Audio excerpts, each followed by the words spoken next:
Welcome to another episode of Crawfordsville Connection, the City of Crawfordsville's weekly podcast that comes out every Monday morning. I'm your host, Sarah Summer, and I'm joined in the studio every week with Mayor Todd Barton to keep our community up to date on current events, city workings, and to hear from community members on a variety of topics. Thank you so much for joining us, and we hope you enjoyed the show. Welcome back to another episode of Crawfordsville Connection. I'm your host, Sarah Summer, and today I'm joined in the studio by Mayor Todd Barton. Hello. Hello. And I've got Brandy Allen here with us today. Hello. Hi. Everybody's back. It's got to be a general update. That's right. Everybody's here.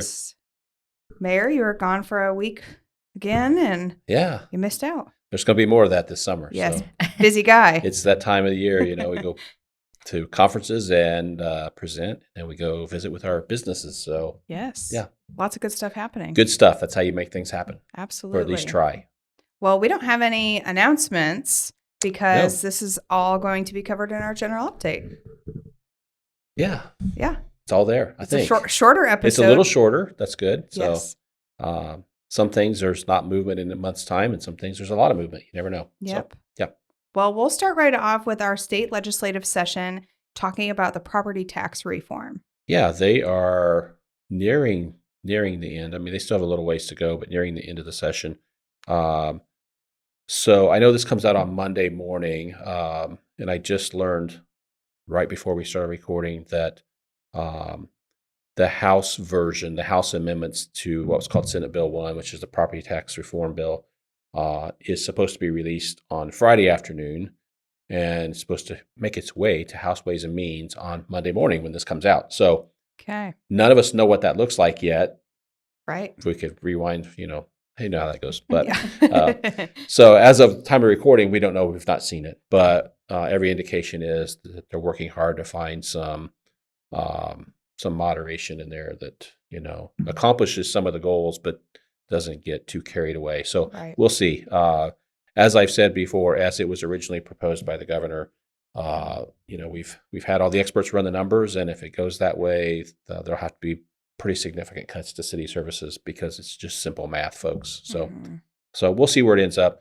I want to tell people we did post a video on social media, Yes. especially on the city's Facebook page, that kind of explains the property tax issue a little bit. That video was produced by what we call AIM, or Accelerate Indiana Municipalities. So it's kind of our organization of cities. And I think they did a nice job of explaining the issue and the challenges that are out there. So if you get a chance, check that out. And then we'll see how it unfolds. Yes. And by next general update, I think the dust will start to settle. I don't know. We'll see. Right. But we'll see. we may have to update before the next general update on that specific issue. So stay tuned for that. And in our Facebook post, we did include the contact information for our legislators who represent parts of Crawfordsville and Montgomery County. It's a long list because we're all divided up in those districts. But, Right. Yep. Okay. And we have an upcoming annexation on the south side. We do. This will make its way to City Council here in April. So we have some more annexation occurring, and first and foremost, this is what we call super voluntary annexation. So the property owner is requesting to have their property annexed into the city. It's a pretty significant amount of property, and it's along Purple Heart Parkway between 231 and 47. It's a little bit to the north, and then a lot of that to the south, and then along 231 south on the west side of 231, as opposed to the east side where we've already annexed. So quite a bit involved there. As I said, the property owner is requesting that, and we hear all the time we want to see X or Y go there. Right. Well, this is really the first step, because for any retailer to build there, they want water and sewer. Yeah. They want those city services. So this is the first step to get us to that point, and it will begin here in April City Council meeting. So that should be a pretty straightforward process. When the property owner is requesting it, it's pretty straightforward. So just want to give people a heads up. You will see that probably in the news and stuff as it moves through council. Awesome. And Motocross of Nations 2025, we're still 6 planning. months out. Yeah. We'll keep it on here. Just to let people know the group is still hard at work. We just met a few days ago. And there's that large planning committee that's working, and everybody has a role there and a specific piece of that they're working on. And I'm very pleased with where we're at. And I think the interaction there between what's happening, within the community, and then what's happening with the race people and the promoters and all that is really, really good. Mm-hmm. And I think we're in a really good spot. And we do have tremendous buy-in, from the community. Right. The volunteer response has been great. We have city government involved, county government involved, state government involved. Everybody's at the table. Every discipline is there. And I think we've covered, I'm sure we've missed something, but I think we've covered about everything. Right. So there's somebody working on every little piece of this, from the visitor experience to public safety to infrastructure, all those things. Mm-hmm. So It's coming along. It is coming along. Yeah. And as we get closer, then we'll increase the frequency of those meetings. But yeah. Well, we've got a couple episodes planned where we need to get them on the schedule to talk more specific about Motocross of Nations, what that means for our community, but then also hopefully inviting in some guests to talk about their experience, whether that be riders that might be, participating in the Motocross We have of a Nations. list. So, about a month ago, the Supercross was in Indianapolis. Yes. At Lucas Oil. And so I had the chance to be there, and the promoters were there and everything. So we did line up. We don't have dates set yet, but some of the top riders in the world, they've agreed to kind of come on the podcast with us here. Yeah. And give people an exposure to what it is and what it's about and all those things. So we're going to build that momentum as we get closer to race time. Yes. And again, remind people the big, that weekend you have the big races on Sunday, and the parade will be on Friday. Yes. We think around 4:00. That varies a little bit depending on the TV schedule, but we think it's going to be at 4:00. So just kind of block that out on your calendar. One, you won't want to drive through downtown Crawfordsville. You want to come to downtown Crawfordsville and enjoy the fun, because it's going to be really good. Friday, October 3rd. Yes. And it will follow the same route as the Christmas parade. So if people are looking for it looks that way right now. And we think that there's going to be some demonstration teams downtown too. So we block off some other streets where there'll be demonstrations where they're doing backflips on these motorcycles and all kinds of stuff. Yeah. It's going to be unlike anything downtown Crawfordsville has ever seen. We've never seen anything quite like this before. Epic. Although we have the pictures of the circus downtown on Main Street, back 100 years ago. That was kind of interesting. We still have those pictures. So interesting. Yeah. Might be similar, but a little different. But a little different. And coming up July 1st, we will be doing some meeting live streaming. We've already been piloting that a little bit and getting the bugs worked out. Yeah, the legislature passed a law a couple of years ago that takes effect July 1 of 25. And I think we're about there. Mm-hmm. And there may be some bugs when we first get started, but we're going to get that going. And so that will affect City Council, Board of Public Works and Safety, Plan Commission, Board of Zoning Appeals. I think those are the main ones. And those will be live streamed, and then they'll be archived on the website. Yes. And then people can watch those afterwards as well. So they're not remote participation. I want to make that clear. I think some communities viewing only. Yeah, some communities have kind of experimented with that a little bit, with some having some good results and some having nothing short of disastrous results, we'll say, right. As those meetings get commandeered sometimes and bad things happen. So, this will be a view-only type thing, but it will make it more accessible to people. And we'll get it started and see where it goes. Yes. I'm sure we'll have some technical issues. The council chambers in our city hall here, this building's really old. And so there's some challenges when you try to do modern things in this building sometimes, but we'll get it figured out. Yes. And our 180 makeover grant at the Masonic Cornerstone. Yes, we've been updating this one for a while, Yes. Talking about it, and the work is finally happening. So they're in there, they're working on the electric upgrades and the fire alarm upgrades and some lighting upgrades, and just really doing a lot of work there that will help them continue to grow in the events that they're able to host and the work that they're able to do. So I know the work is happening because we received the first bill. So there's still not a whole lot of work that you're going to see from the public yet. They're trying to do that work around when there are events there. But just know that it's happening and should finish sometime this summer. And then you'll probably start to see some changes there in that building. Okay. And then the 180 in color grant, which is the mural. Yes. So we have been talking about this. These are ready funds as well that we have obtained in order to bring another mural to downtown Crawfordsville.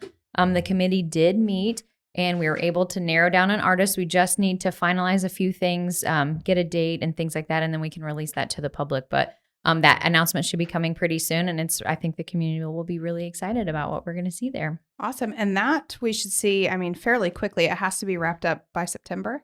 Yes. So you'll see the work this summer. We're hoping early summer, but again, still trying to just iron out the details on exactly when that will happen. But it should hopefully, May, June, early July at the latest, probably. So awesome. Another opportunity for downtown experience with Motocross of Nations, having that mural. And yeah, we got lots of things we want done before October. A lot of, yes, a lot of things need to happen before October. We will be out of the way with that one. Yes. Okay, Shorts Nature Park. We've got some initial planning underway, and we're making some progress towards that now. We are. So that planning work has started. It's all kind of behind the scenes right now, and what will end up happening is they'll narrow this down, and we'll have some different concepts, kind of an overall concept, and then some different takes on that and how we can do things, a little differently here and there. And once that reaches that point, then we'll obviously be meeting and conferring with Mr. Shorts, get his input and his input on the puzzle theme, those kind of things. And then we'll have at some point open up for public input as well. So very similar to what we did with Francis Wooden Park on the north side, where we had a public input session and we showed 3 or 4 different options and kind of got, input, what people liked best. So stay tuned for that. That's not going to move quickly, I'll tell you. It's in the pipeline. It's in design. It's going to play out over months and months. So will you see Shorts Park in a completed state where you can use it this summer? I really don't think so. Right. But definitely next year for sure. Awesome. So, and again, I've said this all along. We just have so many projects and so much time and so much money, and we have to kind of time these things sometimes. So it's on the list, and we're working on it, but we're not quite there yet. So stay tuned. Okay. And our wayfinding project. Yes, I was hoping by this update that you would start seeing signs up. That hasn't happened yet, but we did have our pre-construction meeting with NDOT. They gave us the green light, kind of. We went around and remarked all of the signs so they could be called in for utility locates. NDOT wanted to confirm those locations one last time, which they did. And then once they saw them, they realized that they need to pull in another team just to make sure that there's no conflict with the traffic signal infrastructure. But I think as soon as we cross that bridge, then we should be ready to start seeing some installation. So I'm crossing my fingers that by the next update, we'll start to see signs popping up. So just still trudging along and trying to get that project going. We'll get there. Yes. And another project, 231 north of downtown, that NDOT project that started last year but didn't really get completed. Right. So we don't have all of the specific detail on this because, again, this is an NDOT project, not a city project, so we don't have a lot of control over it. We were originally told that this spring, as soon as the weather broke, that they would get started. Then I was hearing the date, April 1st. We're recording after April 1st. I haven't seen it happen yet, but that doesn't mean that it won't happen by the time this episode gets released. Maybe it was an April Fool's joke. Right, right. Yeah, they've been playing a good joke. Yes. We're trying to race that project with our wayfinding project, but we also need to get that project going and get it all wrapped up so that we can have all of that clear by the race this fall. So as we've said, one lane each direction will not work the first week in October. Yes. Or for the Nationals or any of the other events we have in this community. So we are in contact with the project manager who will be giving us updates once they know what's going on. So we'll share those on our social media when we know. Even if NDOT doesn't share it, we'll try to put that information out so that everyone in the community knows what to expect. When there's a traffic shift up there, it can get a little crazy. So, and to be fair, I think NDOT's in the situation we're in a lot of times in which we're waiting on contractors, right? So they have a window and they have projects going on all over the place. And when are your crews going to be here? They'll be here on April 1st, and then they don't show up on April 1st. So I'm sure they're working through the same challenges that we have sometimes with our construction projects. Yes. And our high school lift station. Yes, this is another project that we've talked about for a while, upgrading that lift station for all of the development that's going to be happening on the south side and allowing our community to continue to grow and expand. That work has begun. So if you're by there, you've probably noticed some of that work. I don't know exactly where they are in the process. I haven't got an update as of this week, but I do know that work started out there. And so you'll probably be seeing them more frequently out there. And that project should wrap up this summer. Okay. And Skank Road project, what is our construction timeline? Yes. We're sort of in a waiting mode again for that. We have turned in all of the final plans, final tracings, and they are just preparing that one for bid. So we will bid that project out in July. And we just have to wait until now. We have to wait on the new funding year. So that project will be bid in July, and then we should be able to get started on that. You'll see some work happening this fall. I'm not sure. That's a long process, so I don't know. We probably won't see shovels turning in August, but Right. you'll start to see some work that can happen this fall, and then a little over the winter, and then that project would likely finish next year. But we've done everything that we can do now. Everything's ready. Now we just have to wait on the funding. Okay. And Market Street Railroad Crossing, last month we were kind of at a pause with the grant funding. Do we have any updates on that? Yeah, we announced the grant and then it kind of paused. And so it's back on. So we have actually a meeting with the folks from the Federal Railroad Administration on April 21st. So we have an upcoming meeting with them. I think coming out of that meeting, hopefully we will know a much clearer timeline and how we're moving forward. And the way that works is we'll have to go through the federal procurement process to hire the consultant who's going to do all this planning for us, right? Mm-hmm. And project development. So I'm sure in that meeting we're going to learn about the steps of procuring under the federal guidelines, and then start that process, get that consultant on board, and then we can move forward. Once we have the consultant on board, it should go fairly quickly, and start to come up with a solid plan and take us all the way up to being able to apply for actual construction funding to hopefully put this issue behind us. I don't know what we'll talk about. We get rid of Ben Hur building. if we ever fix Market Street, no wayfinding. we've got to find something else. So Yes. yeah. So it's moving forward, and it seems slow, but in the grand scheme of things, we've been dealing with this for decades. So we're moving along now. Okay. And with that, we talked a little bit about some railroad crossing monitoring technology and trying to figure out a temporary solution while we figure out this. But we were looking at that pretty seriously with Market Street. And what I'm talking about is this: there's a system now we put sensors on the crossing, and then it changes traffic signals and creates signals on Washington Street to say, hey, go around, right? Or, way upstream, so before you even get close, there's a train. I should probably just go another way. We were looking at that with Market Street, and then we were awarded this grant. So we're like, well, that's a tremendous investment. Maybe we should just tap the brakes on that. But we are still considering it for Elmore Street. mm-hmm. We have a situation there. We have two different crossings there, and industry located between the two. So it can be a real challenge there. So we've not made a decision. We're getting closer on that. We have pricing. We've been in talks with the industries in that area. So not really sure where that's going to end up, if we're going to do that or not. But we are considering it on the south side for Elmore Street. Okay. And what would happen there'd be signals to alert you on Mill Street and on Grace Avenue to say, avoid Elmore. It's blocked. So. Okay. And our sidewalk program, we've been talking about this one for a while as well. We have with that as well, yes. And we were kind of waiting on some other things to fall into place before we began this. I think we're getting really close to being able to release this program. I'm working on the final stages of an application. We already have a list of property owners that had expressed interest the last time we announced all of this when we first started to create the program. So we'll be reaching out to those people on the list if you're one of those that put your name on the list. And then we'll start building that out. It sounds like we'll be able to build something out on the website so that interested parties can apply. And our hope is to be able to put a portion of funding into this each year so that this can be a program over time. So if we aren't able to fulfill all of the need this first year, then we hope to continue to offer these funds each year. So stay tuned for information on that. Hopefully, maybe on the next podcast, we'll have an announcement there. And part of the pause here is, well, we talked about with the first item, it's the legislature, right? Yeah. So we have the funding for year one.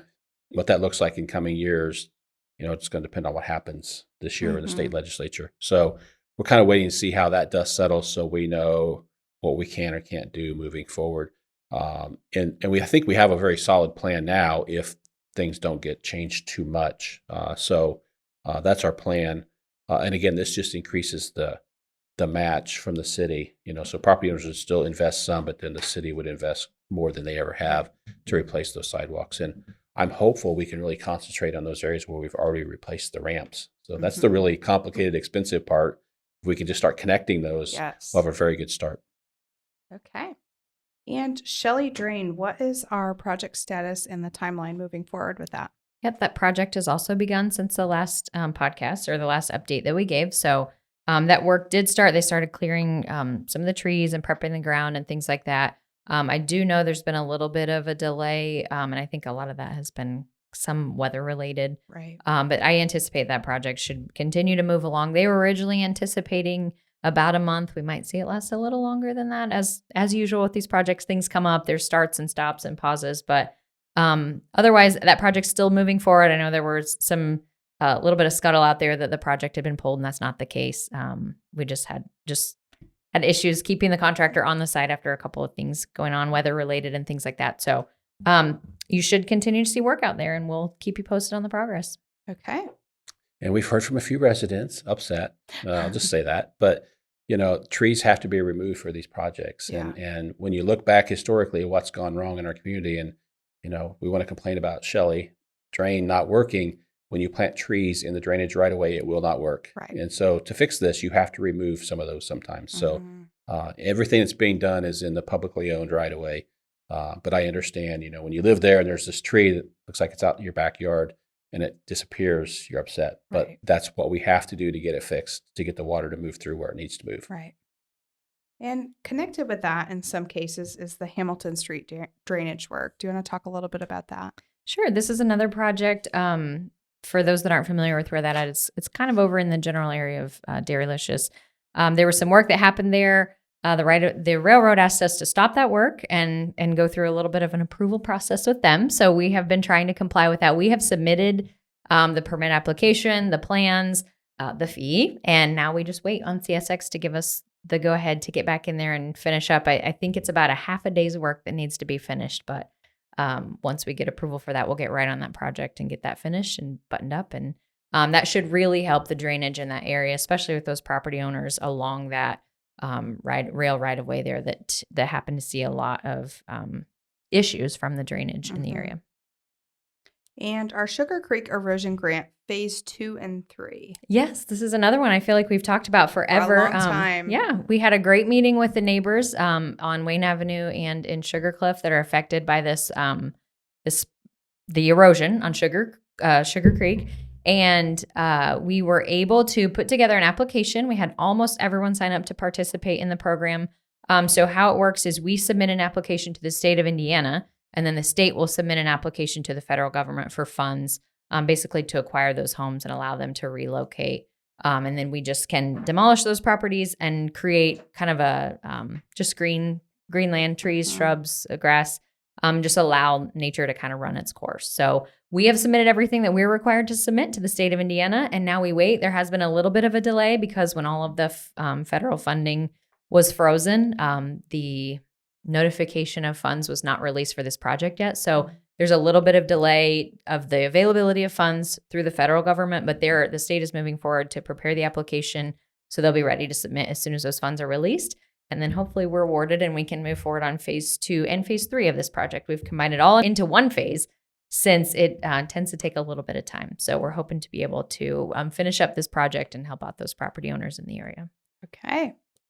And our housing development with Arbor Homes, Hawkview, things are moving forward. Yeah, they're still working on infrastructure. I think they still need to do some street paving and things like that. But they have pulled permits for their model homes. And I had a meeting with them recently, and they were telling me pre-sales have gone much higher than expected. So that's awesome. Double digits the number of homes that have already been purchased to be constructed there.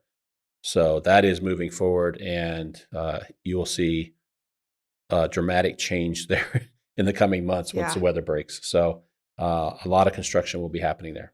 But that is showing that there was a demand here and a pent-up demand.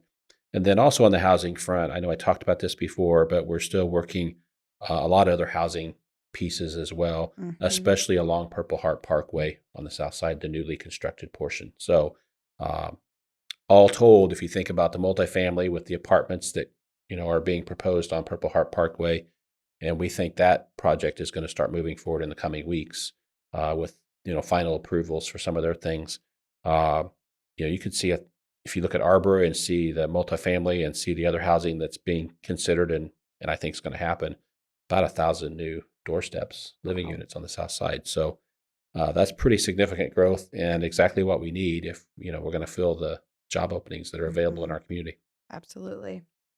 And coupled with that, we're also partnering with the county for a Thrive housing program, which is not so much that mass production. It's more so smaller the smaller units. ones. Yeah. And so we actually have a meeting coming up in the next few days on that to try to, I think, focus that in a little bit more. That's been moving kind of slowly. And the reason for that is the seed funding that goes into that comes through Ready. And so everything Ready wise has kind of been held up for a little while. So I think we'll start to see that change here pretty soon. And this meeting in the next few days will kind of, I think, set the table for where we're going with that. But it's, if you look at a big development like Arbor, you can put incentives in, you can figure out how to make TIF work and all that kind of stuff. But if somebody wants to do 6 houses, right, it's very difficult. And for us in the city, we have places where there's maybe 2 or 3 houses that could be torn down that aren't productive now that could be developed into something nice. So how can we turn those around and help a developer maybe offset some of the risk in those situations? So stay tuned for that, but we are continuing to meet and work through making something happen there. Yes. And you've already touched a little bit, but those apartments that are coming, they'll all be market rate. And that's the same thing with the Ben Hur building, meaning they're not subsidized and they're... Right. Yeah. And so, we've known for a long time that, there for a while we had virtually no market rate apartments, and now we do. And we're seeing that shift occur. We've seen, 2 apartment complexes here make the change from subsidized to market rate, which is a very, very healthy indicator for your local economy. So, what's being proposed on the south side is market rate, and Ben Hur building is market rate. So all those things are kind of starting to happen. And that's important because, keeping in mind that what we were seeing was young professionals starting in our community could not find a place to live. And I always use the example of a new teacher. New teacher starting out, they want to start in an apartment. There are no market rate apartments. And they make too much. I know teachers aren't going to believe that, but they make too much to live in subsidized. So they instantly go to West Lafayette or Brownsburg or someplace, and we've lost them. We've lost them. The chances of getting them back is very slim. And so we have to change that trajectory. That's what the market rate apartments are about. So stay tuned. All those things are happening. And on that front, the Ben Hur building. They're... One of these days, this is coming off the list. And it's pretty soon. It's very soon. It's very soon. There's a sign on the building to prove I know. So they're really hoping to be wrapped up in May. They're starting to sign leases now. There's information on the building. If you want information on leasing, I think we posted something too at some point, but you can start that process. I just saw some pictures this morning from inside. I did not go inside, but I saw some pictures. Looks amazing. So what you're going to start to see there, they just, as we're taping, within the last day, finished work on the windows on the exterior. So the next thing that will happen is the sidewalks. And they're going to start busting all of those existing sidewalks out and replace them with all new sidewalks. It'll be shaped a little different, look a little different. It's going to be kind of cool.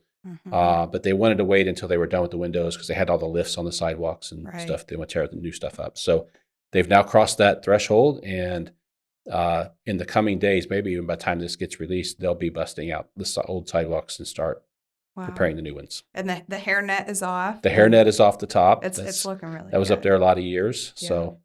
But that was a necessary evil. That allowed us to get rid of if you think back, you weren't here yet, but we used to have these wooden tunnels all around the building you had to walk through on the sidewalk because pieces were falling off the building. Yeah, those were there for years. So we should dig out some pictures of those. Yes. That was hideous. So anyway, Ben Hur building is rapidly nearing completion, and it's going to be I said this before, it's going to be so cool to drive through town at night and see that building all lit up. People living there. I haven't seen that in decades. Pretty incredible. And with all of these new housing options coming, we need retail, and we know that. And we've heard that. Just a few times. Yeah, there's a lot going on that front. I talk about this all the time. We're continuing to work retail. Retail is very tricky, very challenging. Um, we've got several retail pieces juggling in the air right now. Um, they won't all happen. I know that, but some of them will. And I've been saying that for a while. It's just you just never know when they're going to finally. Right. It's going to finally be announced. I don't know. It's just one of those things. So there's a lot happening on the retail side, and you're going to see significant changes to retail in the coming months and years. And as I always say, retail follows rooftops, Right. and we're trying to make it happen faster, but the rooftops are coming too. So Yes. there you go. So Yeah. stay tuned for all of that. Well, and I think this just goes to show too for the people who say they should do that. They usually being the city, they should put that here. It's not you, mayor, choosing. I would like this place to go here, and we can Yeah. open now.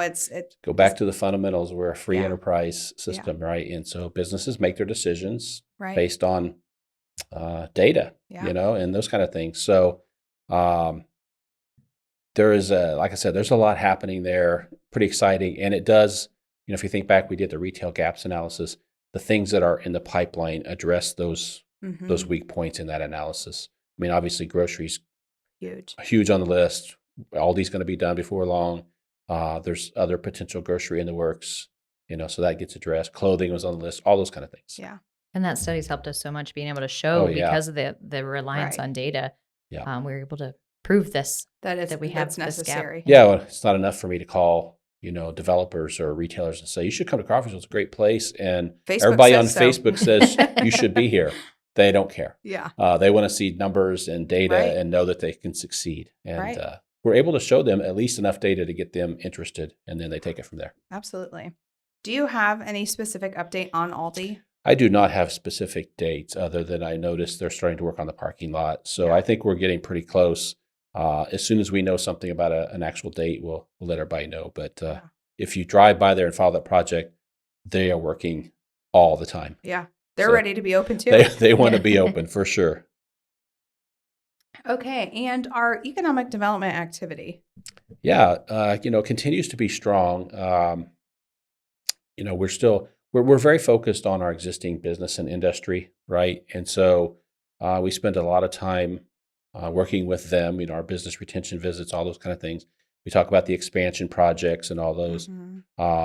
So we do a lot of that. We still follow leads for new projects to see, if there's something that would also be a good fit to our community. Like when we added Temper Sealy, that was a good fit with what we already had. So we continue to do all those things. Like I said, the leads are strong.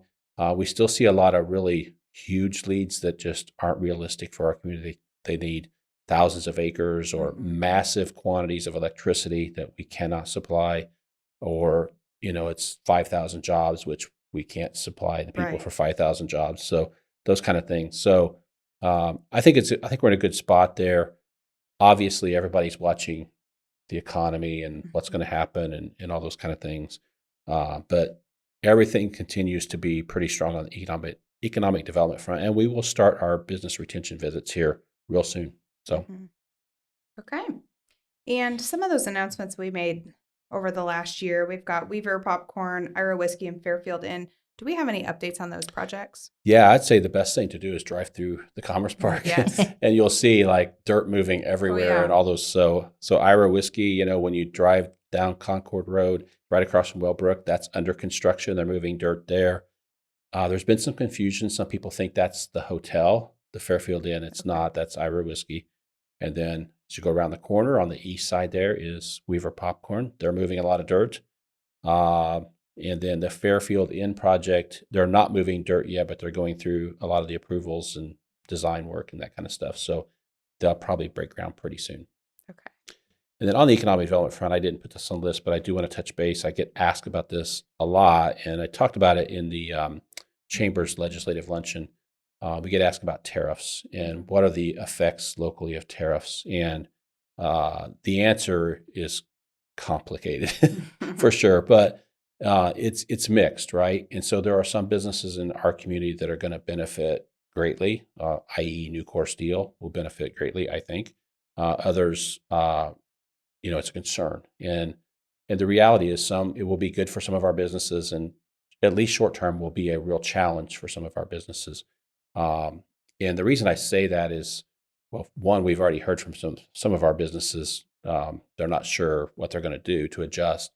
But we're a manufacturing community, and when you manufacture, you have all of the different pieces you need in that process, and that raw material comes from all over the place. And so a lot of the raw material that's being used here is coming from places that are now being taxed. So it's a concern, and so we'll have to work through that.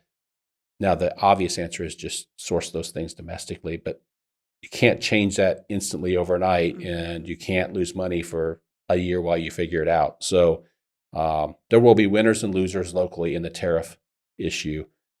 Stay tuned. Yes. And our Crawfordsville Career Academy. Yeah, it's the Ivy Tech facility. It's doing very well. If you drive by there, the parking lot's full. We're really excited to see the students in there working with our career tech ed programs. So still work in progress, still some things to happen there, but I think we're definitely moving in the right direction. And I say us, like the city, the county, and the school corporations, at addressing this workforce pipeline issue collectively. And we have the place to do it. So very exciting. Yes. And we've posted on Facebook and shared out about this public transportation study. And we just had the public input session. They're still collecting survey results, I believe. There's a lot to figure out there. As you have those input sessions, you, like everything else, discover it's a little more complex than what it sounds on the surface. But the reality is we have the Sunshine Van program, which is called a 5310 program. That's the federal program that supplies part of the funding. And it's exclusive to seniors and people with disabilities, right?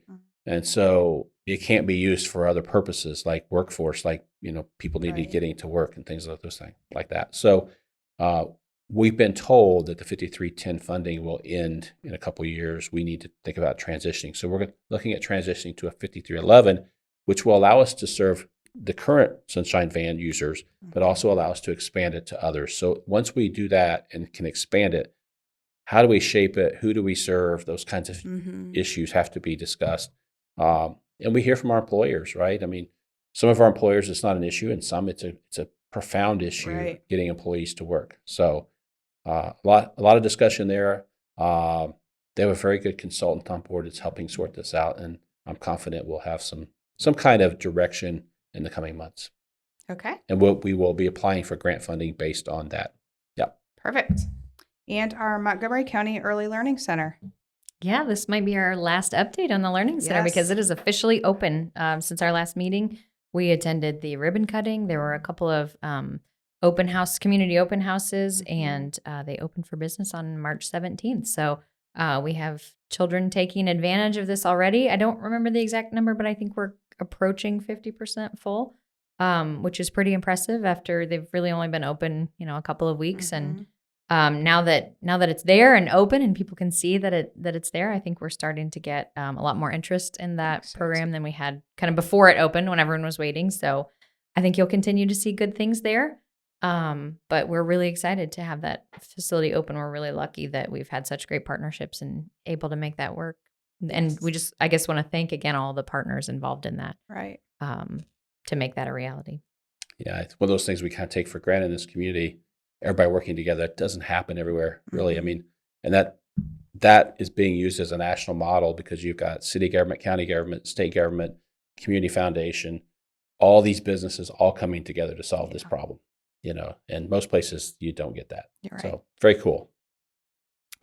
And Ready 2.0. Ready 2.0. Let's see. What do I say? It's moving forward very, very slowly, I'll say. But, in Montgomery County, we understand very clearly, we have a very clear priority list of how we want to utilize funding from Ready 2.0 in Montgomery County and Crawfordsville.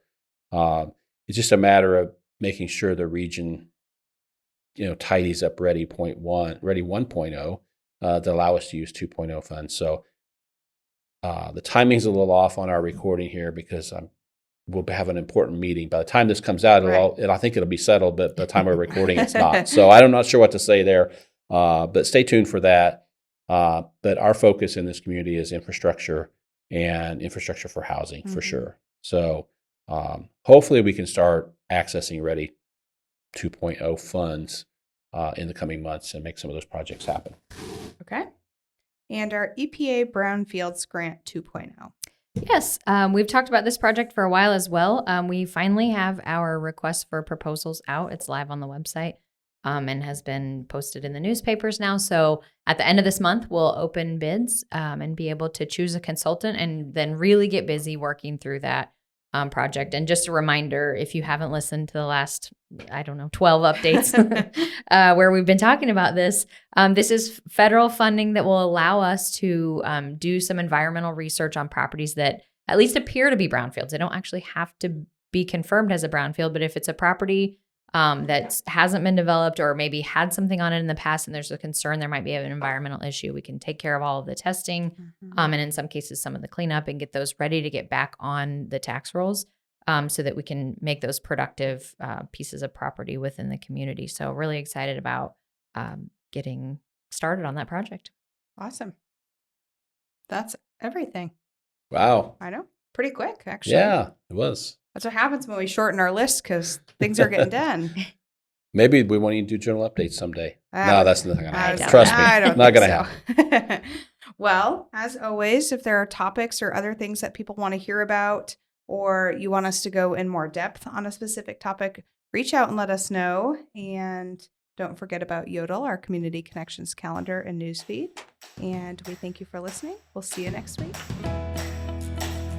Make sure you hit the subscribe button on this podcast so you never miss an episode. And if you aren't already, follow us on Facebook at City of Crawfordsville Official, on Twitter at City of Seaville, and on Instagram at City of Crawfordsville. We hope you have a wonderful day and can't wait for you to join us next week.